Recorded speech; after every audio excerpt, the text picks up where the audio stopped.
안녕하세요. 오늘은 호세아 4장으로 바로 들어가 보겠습니다.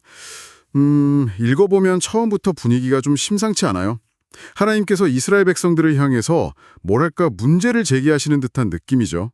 이스라엘 자손들아 여호와의 말씀을 들으라 이렇게 시작해서 이 땅에는 진실도 없고 인애도 없고 하나님을 아는 지식도 없다. 정말 충격적인 진단입니다. 네, 그렇죠. 관계가 정말 근본적으로 깨졌다는 선언이에요.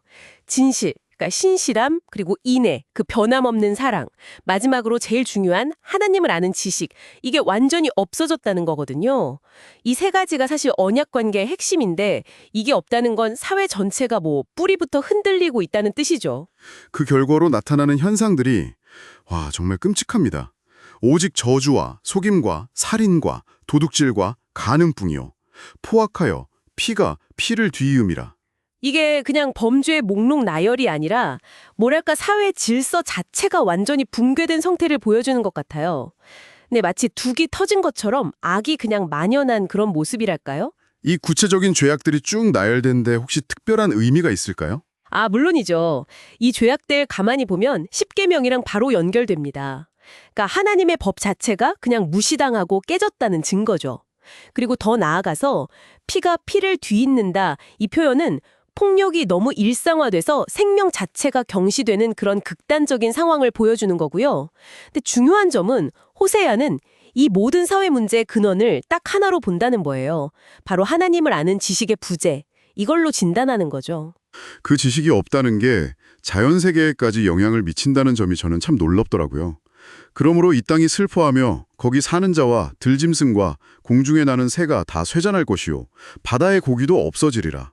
이게 인간의 죄가 어떻게 땅이랑 생태계 전체의 고통으로 이어지는 걸까요? 네, 그게 당시 세계관에서는 인간, 자연, 그리고 하나님이 아주 긴밀하게 연결되어 있다고 봤거든요.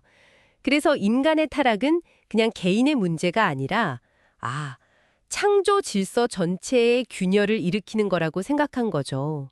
하나님과의 관계가 깨지니까 당연히 인간 사이의 관계도 깨지고, 그게 결국 인간과 자연의 관계까지 파괴하는 연쇄 반응 같은 걸 보여주는 겁니다. 질병처럼 퍼져나가는 거죠.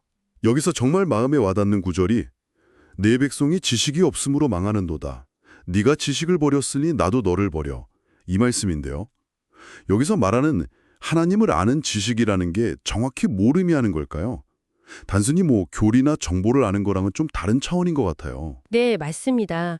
여기서 지식, 히브리어로 다하트라고 하는데 이건 체험적이고 관계적인 알을 뜻해요. 그러니까 하나님이 어떤 분이신지, 그분의 뜻이 뭔지를 삶으로 직접 경험하고 그 관계 쪽에서 신실하게 살아가는 것, 그걸 말하는 거죠. 네, 하나님의 율법을 잊었다는 구절하고 연결해서 보면 이 지식이라는 건 결국 하나님의 말씀을 삶의 기준으로 삼고 순종하는 거랑 직결되는 거고요. 이걸 버렸다는 건 의도적으로 하나님과의 관계를 거부하고 아예 등을 돌렸다는 의미예요. 그 결과는 당연히 파멸이고 버림받음이라는 거죠. 지도자들 책임 문제도 굉장히 강하게 제기되는 것 같아요. 내 백성들이 제사장과 다투는 저처럼 되었다.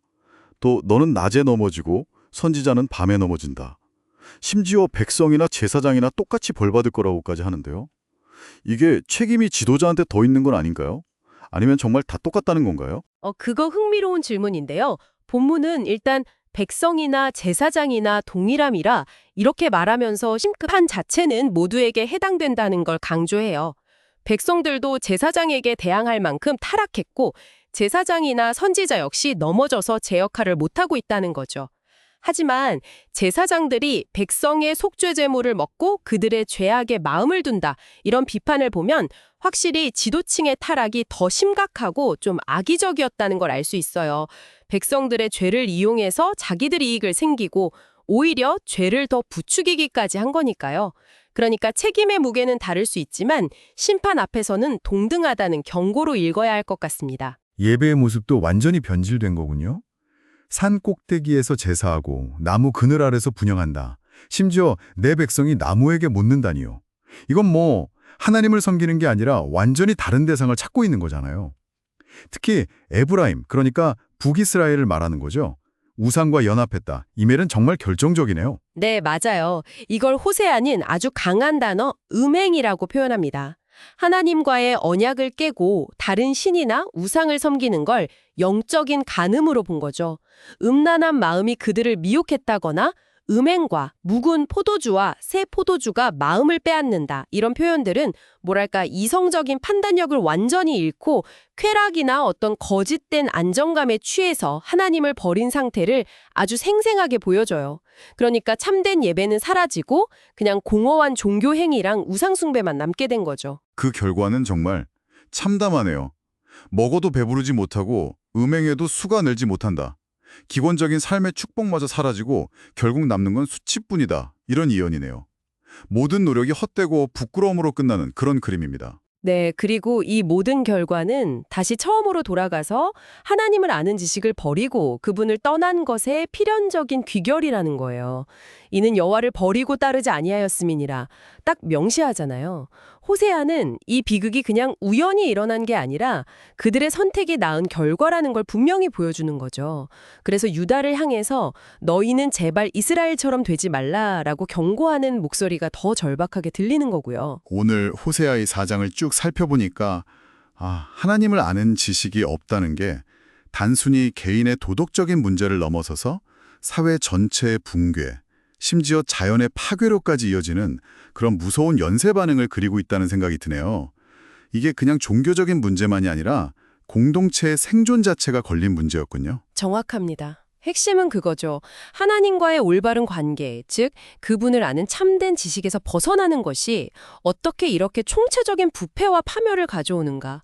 이걸 보여주는 겁니다. 신실함과 배신, 그러니까 영적 간음이나 우상숭배의 결과를 아주 극명하게 대조하면서 경고하고 있는 거죠. 네, 호세아 4장에 대한 저의 이야기를 마무리하면서 이런 질문을 당신께 한번 남겨드리고 싶습니다. 이 본문은 하나님을 아는 지식의 부재가 한 민족의 운명을 결정짓는다고까지 말하는데요. 당신이 생각하기에 이 하나님을 아는 지식이란 구체적으로 무엇이며 만약 그것이 부재한다면 오늘날 우리 사회나 혹은 당신의 삶 속에서는 어떤 모습으로 나타날 수 있을까요? 한번 깊이 고민해 볼 만한 질문인 것 같습니다.